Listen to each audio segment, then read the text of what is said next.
Alors, pour l'activité et le grand B, il fallait faire sur une feuille. Donc, soit là aussi tu utilisais un morceau de feuille blanche, soit ton papier quadrillé, mais sans t'aider des lignes et des colonnes. C'est préférable. Alors, il fallait tracer un quadrilatère dont les diagonales se coupent en leur milieu. Alors, il fallait faire attention et ne pas se dire, tiens, on parle d'un quadrilatère et des diagonales, je vais commencer par le quadrilatère. Ça risquait d'être plus compliqué. La chose qui est imposée, qui est la plus importante, c'est que les diagonales doivent avoir le même milieu. Donc, en fait, je vais tracer deux diagonales qui vont avoir même milieu. Donc, voilà, par exemple, ici, peu importe la longueur, une première diagonale, et je vais en tracer une autre, si je trouve mon stylo vert qui a disparu, en voilà un. Donc voilà, je vais faire ici. Alors, on pouvait prendre des mêmes diagonales de même longueur, mais c'est pas dit. Donc je ne vais pas prendre un cas particulier, il fallait surtout rester le plus général possible. Donc voilà, autre diagonale.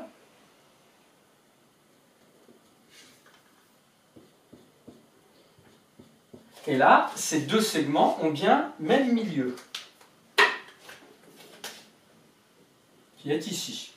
Ensuite, je traçais le quadrilatère.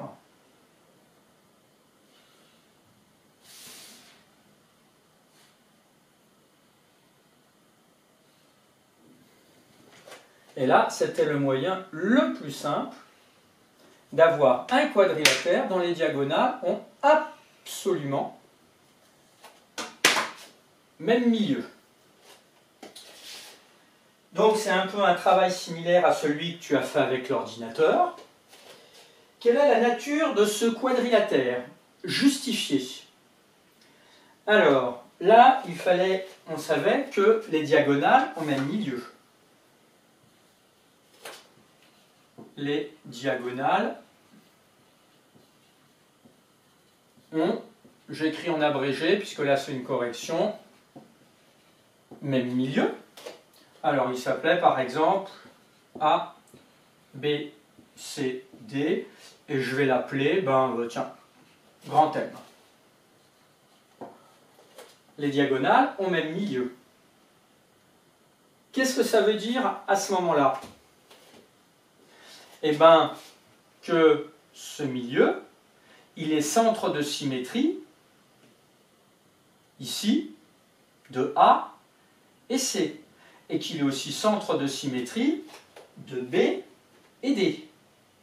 Donc en fait, on a une symétrie centrale, et la symétrie centrale, on sait que l'on conserve le parallélisme. Donc ceci, par symétrie centrale, on obtient ceci, donc c'est forcément parallèle, et ce côté-là, par symétrie centrale, on peut obtenir ça, ou le contraire. Et donc à ce moment-là, on a aussi le parallélisme. Donc, si les côtés sont parallèles, notre conclusion finale, ça prouve que c'est aussi un parallélogramme. Alors, allons-y. On met le milieu. Alors, M est centre de symétrie.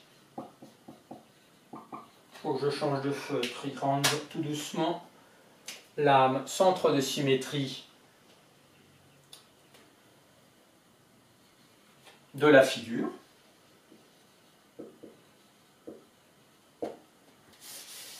Point à la ligne. La symétrie centrale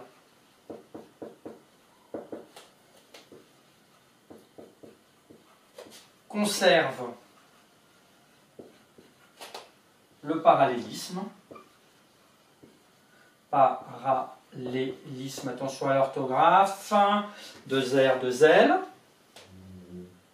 D'où, je fais ma figure un peu au milieu, évidemment, il fallait éviter d'écrire tout autour. Le parallélisme, d'où segment AD